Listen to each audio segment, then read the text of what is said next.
All right, there we are on Twitter, I believe. What's up, everybody? We're here just really doing a quick intro today, and we got to do an ad, and just wanted to say what's up. That's pretty much it, and we just wanted to do it live. So what's up? Come join us on Get Vocal. If you're watching this on Twitter, Facebook, or YouTube, best place to interact is Get Vocal. Join us here. What's up, Lance? Going on? Hold on. I'm all over the place. All right. Oh, shit. All right. I'm back. Back, what is baby. going on? So much everything. So much everything all the time. Just want to get this out of the way before we get into the business. The bees are looking great. I just did, took a half hour, did a bee check, did a hive check, and the queen's busy. It's beautiful. Got so many capped brood in the works right now. We got some honey going. Okay. Now, what happens if a bee, like a wayward bee, ends up in someone's house? Is this a bad sign for that bee? Does that mean they're on their way out? Do they somehow get off course? Are they more likely to be violent at that point? No, I think if like a bee were to fly into your home right now, it would most likely be a bumblebee. A honeybee tends to fly away. No, not tends. A honeybee flies around specifically looking for nectar, specifically looking for food and water. So the only reason why it would end up in your house is if it sensed that there was something in there that it could feed off of. Maybe if you had some plants by the window or something, and then it slipped in. But typically, what you want to worry about are hornets and yellow jackets. So a lot of people will confuse a yellow jacket with the bee, and those are the ones that will nest inside of your inside of like the walls, and so get under your shingles and stuff, to get under your siding of your house, of your home. So that's typically what happens, unless some people in the in very, very rural areas, you get like a bee's nest, but sometimes that's usually a wasp's nest up there or a hornet's nest. But these bees might fly up by your window, but it's just as they're passing by. Okay. Lance's bees are well behaved. Yep, and we'll be having an announcement soon. I know you're on the edge of your seat. I am, quite literally. All right, Lance. Well, let's do this intro. Or actually, let's do this ad first. Hold on. Let me get this over to you. This stupid... get this wonderful ad that we just need for reference because we love the product, obviously. I've got this memorized. I mean, it all comes from the heart, actually. Mm-hmm. So, yeah, a quick peek behind the curtain, everybody. All right. I haven't heard yet about the murder hornets if they've been wrangled, but there's been really no news about that. That's a good point. What's going on with that? Why? Well, I don't know. I think maybe they're not as bad as people, or as I mean, they're bad as people thought, but maybe it's just that they're not moving and populating as fast as people thought they would. Maybe they got a handle on things. Maybe. Yeah. So Devin's asking about this bee video. Are we going to get this video too when you make this announcement? Oh, I've got yeah, absolutely. I mean, where's this? Can we see a video? Yeah, we'll see a video soon. I have many pictures. I have many pictures and many videos, and there'll be a blast soon. A blast. Okay, it will be a blast. A bee blast. All right. I sent you that ad here. I got it. I'm wide open. I'm ready to do this.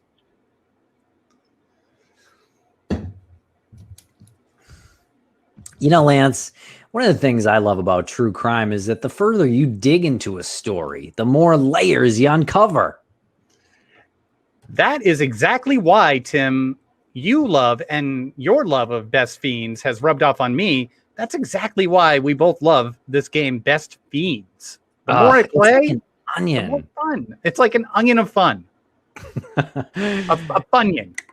And reaching each new level feels like uncovering a new layer in a story, one that you get to take part in. And it just feels like a victory. Every new layer, level, I just like raise my arms up. I'm like, F yes. Yeah, you take a victory lap around your house. Your kids are like, what's wrong with daddy? And you're like, nothing's wrong with daddy.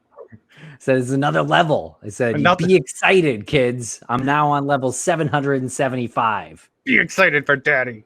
The best part is the longer you play the game Best Fiends, the more exciting it gets. And I wasn't doing so hot, Tim, until you got me started on it. And now I am flying. What level are you on? 775. 775. That is incredible. Well, I am right behind you. I'm on 750. Oh, that's just bull. Oh, it's a lie. I'm on 747. Let's have a best fiends off until the next time we run one of these. We get to talk about this. I'm going to be beating you, demolishing you by at least 50 levels. Watch. What's your favorite game character? Because I'm really getting into some of these slugs. I'll come back to that one. Pass. Pass. Put a pin in it. So I just mentioned your kids, the aforementioned children. Have you gotten your family to play this? I don't have kids. I have a dog. He doesn't have opposable thumbs, so it's tough for him. But man, I might just go rent a kid just so I can teach them how to play this. I don't think that's the way that works necessarily, but I do play with my daughter once in a while, and she loves it. But I don't let her play as much as I really want to play. You know what I mean? It's more for daddy. Yeah, some things you just got to keep for daddy. And maybe that's a little bit of a competitive streak in me, but I just can't help it, Lance. That's all right. It's healthy competition. Well, it is a unique and exciting puzzle experience, unlike other puzzle games out there, and it updates the game monthly with new levels and events, so it never gets old. Best Fiends treats the game like a service for their players. It's so great, and if you ever find yourself playing in random or weird places, or you play at random times, oh my God.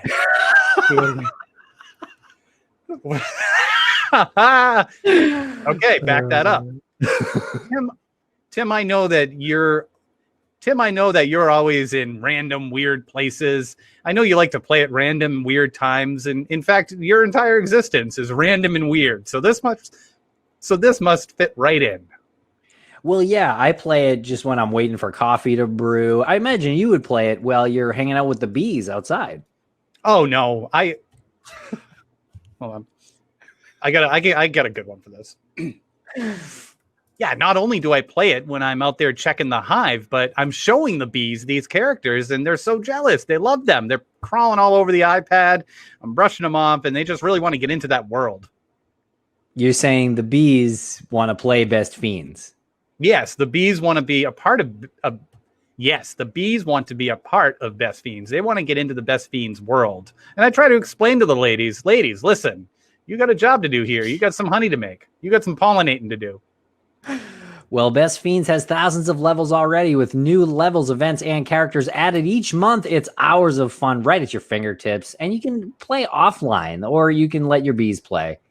Right. So if you're outside cooking those veggie patties that you love to cook, Tim, you don't get the Wi-Fi out there, you're still playing it because you don't need to be online to play it. With over 100 million downloads and tons of 5-star reviews, Best Fiends is a must play. Tim, this has to cost $1,000. It's actually free, Lance. You can download Best Fiends for free on the Apple App Store or Google Play. And that's friends without the R. It's Best Fiends. Love it. I always do that with that little middle section. I start reading it as if that's the script. If you find yourself playing in random weird places or you play at random times, talk about it. What? Yeah, they wrote it to us. Yeah, sometimes it's tough to tell there. That's fun. Well, there you go, folks. But seriously, everybody over here, get on Best Fiends. It's really fun. Best Fiends is really fun. All right. Quick Missing More Murray intro here. Nope. Ad done. All right.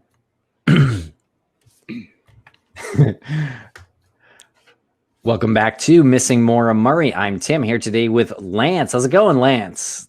It's going pretty well. How are you today, Tim? I'm doing all right today, Lance. And for this interview today, Lance, we spoke to two young journalists from French Canada, Quebec, actually, Sherbrooke, Quebec, Canada. And they've covered the case of Louise Chaput, who is from Sherbrooke, Quebec, and was murdered in the White Mountains. Yeah, it was very interesting to talk to these two gentlemen. It was very interesting to talk to these two gentlemen, Boris and Julian. They've been following the case for a while, and one of the more interesting things that they brought up was their relationship and their interaction with law enforcement. And I don't know why I thought that it would be different, but it was interesting to hear how similar it is to all the other stories, on top of the fact that they were communicating through the American-Canadian border, too. Right. A lot of obstacles in investigating this case, you can kind of tell, because there's obviously a border, jurisdiction issue with Louise having come from Sherbrooke on her trip. And she went hiking alone in the White Mountains, where she was murdered seemingly by someone random. Yeah, she went missing. I'm sorry. Yes, she was last seen on November 15th, 2001, and her body was found on November 22nd, 2001. So just a few days later, she had left, and it was late in the season for hiking. She left to go do this on her own. And that was another interesting thing that we found out from these two gentlemen, is that she was very much into doing things like this. She liked to hike on her own. She liked to be a woman of her own means. She really liked the independent nature of things. And hiking was no different. She would go alone all the time. And she was found on November 22nd. She had multiple stab wounds. Her death was definitely ruled a homicide. And she was burned, too, which is quite telling. Yeah, really sad, tragic. And they also talk about Chuck West from the New Hampshire State Police Cold Case Unit a little bit in this episode, having had that experience. And they say some interesting things that I hadn't known about Chuck West. Like, actually, they called him a national hero. And he was written about in this book because he solved this murder, or at least helped to solve this murder of these Dartmouth College professors. Sorry, I'm looking at it here. Yeah. As documented in this book here, Judgment Ridge, the true story behind the Dartmouth murders. So I can't wait to dig into this one, Lance. You know I've been a book reading machine lately. And the way you've been reading books is, Tim, you've been devouring books like you're a ravenous member of the Donner Party. Jesus. Okay, let me do something a little bit more appropriate there. I can cut that part anyway. Okay. It's just a callback from last week anyway. We're not going to do a shtick.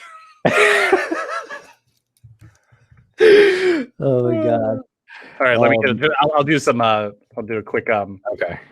Dartmouth College. Oh yeah. Let me see here. I got the book up, but yeah. Yeah. What? Exactly. Chuck West was instrumental in the apprehension of James Parker for the murders of, where are their names? I don't have their Zantop. Zantop, right? Yeah, sorry. Half and Suzanne Zantop. Yeah, I have a great article open right now. Arrested. Yeah, Tulloch and Jim Parker. Yeah. All right, let me just do that again, and let me get the sorry, yeah, I should have had it ready too. Oh no, I had it. I was just clicking around. That is correct. Sorry.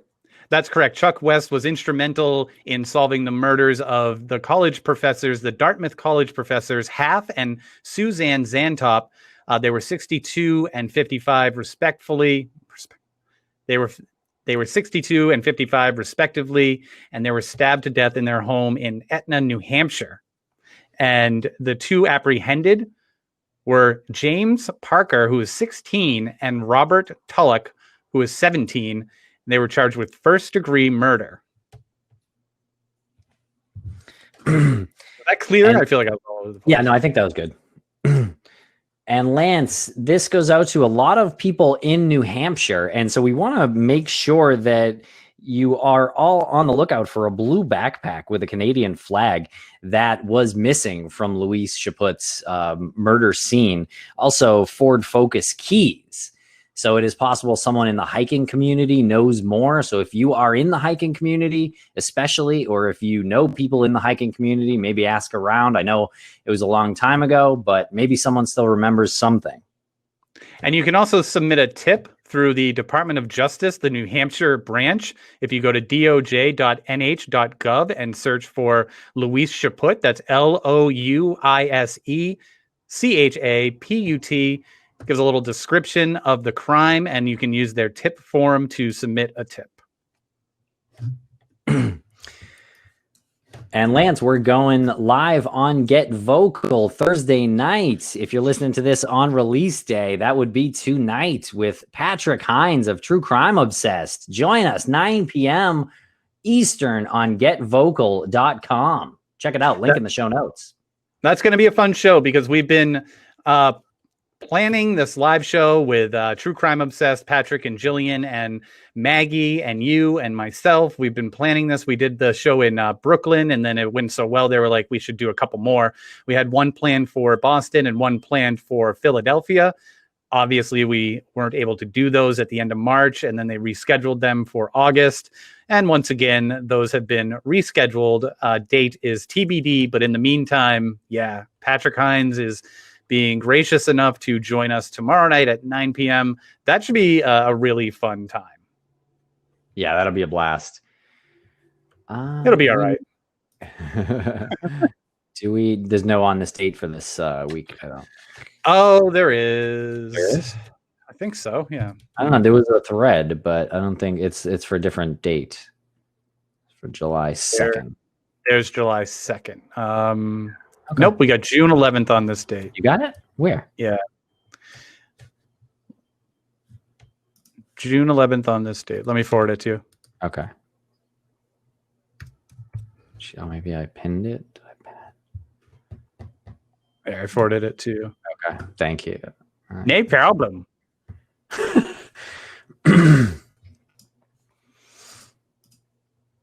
Yeah, I don't know, Devin, about Broadway. That sucks, right? Their show was in June. Their show is this month.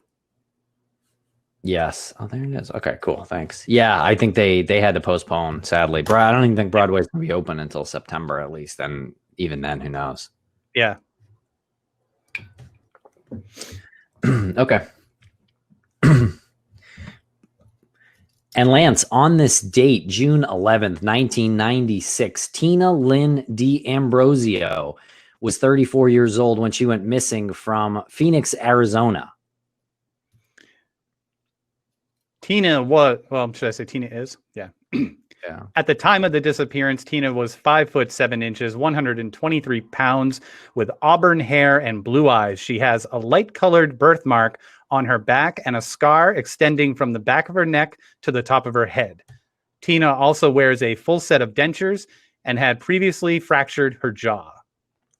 Anyone with information should contact the Phoenix Police Department at 602-261-8042. And for more information on Tina's disappearance, you can go to namus.gov/missing persons, and hers is case number 490. And that, of course, comes from private investigations from the missing. And that, of course, comes from private investigations for the missing. So make sure to follow them on social and check out the site, investigationsforthemissing.org. That is the nonprofit that we are on the board of. Okay. I think that's it. I was going to explain the nonprofit again, but I feel like people know. I'll just do it. Okay. And as a reminder, this is the nonprofit that Bruce Maitland, father of Brianna Maitland, founded. It is to provide assistance, financial, and emotional support, really, to families, for two families who still don't know where their loved ones are. They've been missing, and they need resources to hide it. And they need resources to hire licensed private investigators to assist them in their search. Bam. Okay. Great. Okay, everybody. Thanks for listening. Follow us on social. There are links in the show notes. Over and out. Yay. All right, cool. Good stuff. We got Christina here. What's up? I'm gonna keep rolling just so we get some. Oh, okay, I caught. You are okay. Yeah, I got, but we can open up the chat room here. Let's open up the chat room. Yeah, if anyone wants to join in, what's going on? Do you guys get many California cases to PIs for the missing? Not really, Devin. No, but we're open to it. Yeah, I think pretty sure we have gotten some. What's up, Mark? How you doing? Yeah, good, mate. You? Good. Good. Had a bit of a haircut since we last spoke. Nice. 12 weeks of desperation, and the clippers finally came out and gone. Done. Did you do it yourself, or had you? Unfortunately, I did do it myself. Yeah. Yeah. Not a bad effort, actually. No, well done. Pretty good. Yeah, it looks pretty even. But no, I'm definitely going to. I think it's the way forward. Just do it yourself. Yeah. I'm impressed that you went. You said 12 weeks. That's how long we've been in lockdown over here. Yeah. Yeah. Oh wow. 12 weeks. My hair was like an afro. I don't even have a sense of time. I'm going to be honest with you. I don't even know what day it is. I don't even know what day it is half the time, to be honest. Yeah. Yeah, it's amazing that it's already halfway through the year. I feel like no one really a lot of people didn't really get to do much this year so far. Yeah, it's the craziest year, isn't it? It is the craziest year I can ever remember. It's great. It's just nuts. Yeah. Yeah, I definitely can't complain for my situation because of the situation, and people are out there and stuff and everything. We're lucky to be able to work and do our thing. So yeah, I don't want to sound like I'm complaining at all. If anyone wants to jump on, feel free. Jump on. Yeah. Anyone? Grab that spot. Anyone want to talk about anything else? Also, feel free. There's loads of breaking news today, isn't there? In that cult mum case, they found a couple of bodies in the backyard or something, weren't they? Yeah. Unfortunately, tragically, it seems like it's the two missing children, doesn't it? Yeah, sure does. Oh yeah, that is horrible. But yeah, JJ Vallow, I believe the grandfather confirmed that it was JJ, at least so far. Yeah. And I don't know where else that's gonna end up, but yeah, really tragic. Obviously, you kind of felt like it was going this way, but obviously you didn't want to lose hope. But yeah, I said in an episode of mine, I said you never know, they could have been taken to a cult in the wood. I was trying to think positively, they could be in a cult somewhere in the woods or the mound. But really, I think deep down, I think we all knew, unfortunately, that they weren't with us anymore. But you just try and think positively, don't you? Yeah. I think just because she was given the opportunity to just show proof of life, and that didn't happen. And I think, that's where the deep down feeling of like, probably the worst case scenario. Yeah. What's up, Shannon? How you doing? Hi, how are you? Doing I just all wanted right. to show my new shirt to Oh, Lance. stop it. I love it. I thought you'd appreciate it. That's great. I'm still sort of reeling over your Patreon episode, and I just can't understand the obsession with constantly hammering away at you guys. So that's something that we've asked ourselves too. What, people hating on you or what? All the time. A little bit. Really? No, not all the time. There's Why? Well, Can you guys hear my air conditioner? I don't hear it. No, I can't hear anything. Okay, no, good. you're all right. I mean, really good question. Why? Like, it's actually, I don't think anyone really is necessarily isolated the reason. Because I don't know. It's seems a little backwards. Yesterday, I was reading kind of some of the Twitter back and forth. There's this quote that floats around the internet, and I think it's like misattributed to Socrates, and it says something like, "When you realize that you've lost your debate, slander is your only option," or something like that. Like, that's when you resort to kind of like name calling or just insulting people instead of trying to say something that is applicable to your side of the debate. So I don't know, that's just what struck me as I was reading that. Yeah. My eyes. Just block them out, man. Just block them out. Mute them, block them. Trolls. They're just trolls at the end of the day. Just Yeah, pretty much. Just erase them from my life.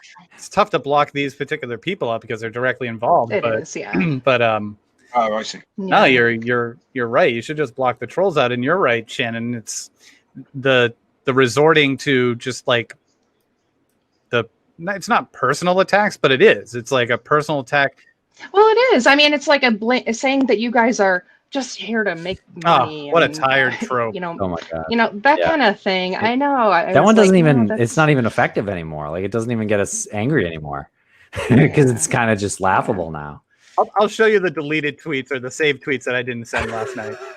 might be a debate on whether or not it makes me angry. Well, it's like they Oh yes, and thank you, Elise, for standing up for us. Yes, thank you very much, Elise. Yeah. You don't want to mess with the shark. Yeah, yeah, and everyone else on Twitter who tweeted out or anything that helps.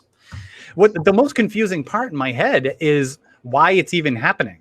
Like I know, like I have to just get over. I have to get over that hump of why are we even like getting angry about this? It's the defense of this individual is like so intense, and I can live with the defense of it. Like what set me off yesterday was, again, I can live with the defense of anybody, but if you just keep that separate, don't bring, like, if someone else doesn't defend somebody and doesn't have the same feelings as you do, just keep that separate. You can move on. We have differences with everybody, but we keep them separate and we move on and we try to do something productive with everything. But to quote like this, she quoted Tim. Tim said that Tim simply asked her what triggered her.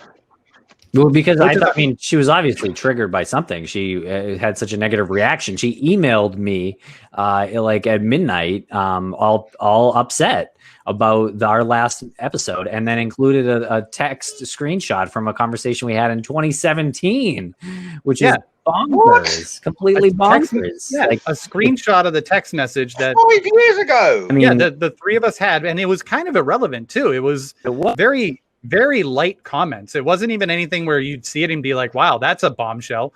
But so she you asked her what triggered her. Yeah. And then she quoted you and said, a woman doesn't have to be triggered or hysterical. So she then put words in your mouth by quoting that you'd say hysterical, right, which makes it look like you're calling her this like silly hysterical woman. She's trying to like classify something that's not true. She's trying to put a certain look on it. She's trying to give it the optics that were chauvinistic, and you're like, quit being hysterical, you silly thing. And I flew off the handle. I'm sure that's what you said. It's ironic that she was triggered by the word triggered. Exactly. Oh yeah. Oh no, angry people get triggered by triggered. Oh man, if the worst you can say to an angry person is calm down, you're getting triggered. Boom! They explode. Right. That never works. Yeah. And on the other side of that, have you ever been so mad and someone does that to you, and it just like my head will explode if I'm mad and someone's like, what do you get mad about? Why are you so mad? Oh yeah. Like, oh my, don't even. Oh yeah. Are you angry? No. Yeah, but you seem angry. yeah, exactly. Yeah. I think that trying to understand where it's coming from is, and I know you probably know this, but it's kind of an endeavor you just can't try, because it's within her. It has nothing to do with either of you or anyone else. It's just her. It's all about her. So I think you'll never know why she's so angry and why she resorts to 3-year-old screenshots and Shannon, you're lovely. Useless. Well, thank you. Aw. I don't know. I'm just very defensive about my precious beloved podcasters. I will, I'm like a mama bear. Yes, thank you. If anyone, I have not the foggiest idea what case you're talking about, by the way, but it seems like you're getting grief from someone who's involved in a case, and for some reason they get upset that you're implying. So I don't know. I've no idea what you're talking about. Yeah, you've kind of nailed it. Yeah, the Maura Murray case. We do a podcast called Missing Maura Murray, and yes, I listened to that one actually. Oh, thanks. Yeah, one of the last episodes we did, or the last episode we did, really greatly upset one person, or offended, or triggered, or I don't know, something, some word. God knows. I'm sure whatever word I choose will be attempted to be used against me, no matter what. So I don't. Yeah, see, I don't care. That's the problem. Is that we have to be so now hyper aware of what we're saying and what we're writing, and because this is the type of person that'll go back 3 years and dig up something and say, well, what did you mean by this? And typically not a lot was meant by anything that we've written, or, I mean, it's like private correspondence really, but then you have to defend something that you shouldn't be defending. Then you have to defend it. And that's dangerous. Yeah. I'm really new to this pod. I mean, I wouldn't even call myself a podcast. I do the odd bit on here, but it's fun. That's just me getting into something I'm interested in. But I would say you can't pander to absolutely every single person who listens to your podcast. You just gotta shoot from the hip, do your best you can, straight down the line, and you're not gonna please everyone, are you? No. I mean, you're gonna upset someone along the way. You just gotta, as long as you're truthful and you're accurate. I mean, what more can you do? Mark, what part of Texas are you from? What? Texas. I am from Falmouth in Cornwall in the UK, and I'm from Texas. Elise, do you know Turbo? Do you live next to Turbo? Turbo. Elise says, "How dare you do an episode about domestic violence because God forbid someone thinks it's about Bill." I'm from Australia, remember? She needs to rethink why she thinks it's about Bill. Yeah, I agree. Why does she bring it back around? Not about you all the time. Yeah, I don't know. It was her interpretation. Bill was not mentioned, nor was her or Renner or whoever else she wanted to bring up. No one was mentioned in that episode. Just Liz's research. Sorry to interrupt your location conversation. I want to. No, it's fine. I don't know. It's geez. Everything that I think we're amongst a lot of responsible people, and I'll stand by that. Everything that we talk about, if we have the opportunity to, every crime we talk about, if we have the opportunity to have an expert on who's written something as extensive as what Professor Liz Yardley writes, we should have that expert on. We're just conduits of information, or conduits for information, and we happen to know Elizabeth Yardley. We've known her for years. We know other professors, and whenever something happens that's a crime related to something that they're an expert in, if they've written a paper on it, yes, we're going to have them on. It's just it's not. It doesn't happen in one person's little vacuum. We're talking about the general scope of a crime, and this crime happened to be sex games gone wrong. Yeah, and it was research that our friend had done months ago. A paper I think she published in something. Happy endings that end bad. Yeah, that's what you should call it. Yeah. Also, someone had a great suggestion. Someone had a great suggestion in the chat. Who was it? Maybe next time do an episode about sex games that go right. Yeah, brilliant suggestion. Yeah, because that's Shannon. Shannon again. I have zero. Because I have zero experience in that. Yeah, because. Good answer. Because the focus of the episode is sex games gone wrong. Defense used in court about how men are killing their partners and using that defense. Hey, we were just it was kinky thing. We had a history of that, and she ended up dead. And so they're trying to ban that defense in the UK because it's bullshit. It certainly is. Yeah. There's a great website I just want to bring up again. Liz Yardley. I got it here. You got it? I got it first. Yeah. We can't consent to this.uk. Liz Yardley worked with the founder of this website, We Can't Consent to This. And it's all about it. All about what we're talking about. It's just a list. I'm scrolling right now. A list of name after name after name after name after name of women who have been victims of this. Just on and on and on. Yeah, it's pretty deep, in-depth site.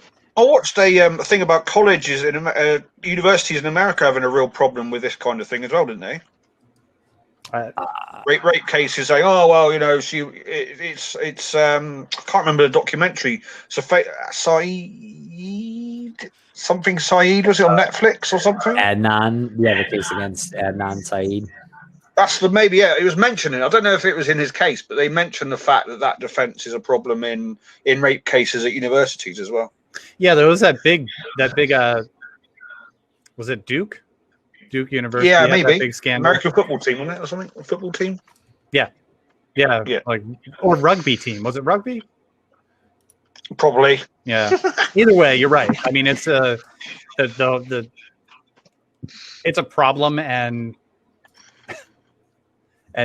not a lot of people talk about it because it's got like this dirty connotation to it, right? Mm-hmm. Yeah. And it must be hard to prove, though. It must be a pretty hard thing to prove in court that it wasn't rough sex. Well, yeah. Also, allegations like sexual assault allegations, false ones, are so rare. It's like some polls have like 2 to 10%. Somewhere said 2 to 6%. So most women who come forward, it's true. That's Sorry. Facts matter, though. Hashtag facts matter. And for some reason, when the trials are happening, I guess the defense team will take the position of really doing a horrendous job victim shaming, and in some cases, if sex tapes were made between the consenting couple before the abuse happened, those are used. So there you go. If you think you've been abused, or if you have been abused during one of these sex games gone wrong, why then you have to take on the onus of, wow, they're gonna rip me apart if any of this. What's got to stop, I think, is when the accuser gets on the stand, the woman or the man, the person who has allegedly been on the end of this attack, they get ripped apart on the stand. That's got to stop. I know it's part of an attorney's job to discredit witnesses and all this, but someone I've seen, you watch these trials on YouTube or Law and Crime or whatever, and some of the questioning of the victims, alleged victims, is just horrific. Mm-hmm. They just genuinely rip them from pillar to post about things that have got nothing to do with the actual incident. And I think that's one of the things that have got to stop as well. Maybe a bit more protection for the victims on the stand or something like that. Yeah. Just wanted to read a couple of facts here. Homicide risk is greatly increased for women who have experienced non-fatal strangulation at the hands of their abusers. Mm-hmm. That was something that was said in the episode.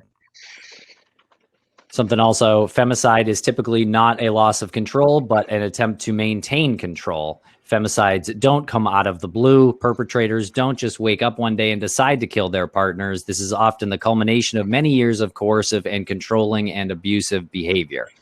Quote from the episode. Facts matter. Facts matter. We've had a couple of cases in the UK of people, women have been freed from prison, actually, because they were the victims of domestic abuse, and they took the life of their partner. But they've been freed on appeal. So right. Yeah, we have had a few cases over here, actually. Yeah, it's pretty astounding how much that happens. Where you have one side of the relationship constantly abusing the other side. Police are called. Nothing happens. More abuse. Nothing happens, and then finally the other side, the other half dies. Yeah. That's just something I have a hard time wrapping my head around. I mean, I remember Jerry Remy's son. Do you remember that case? Jerry Remy's son killed his wife.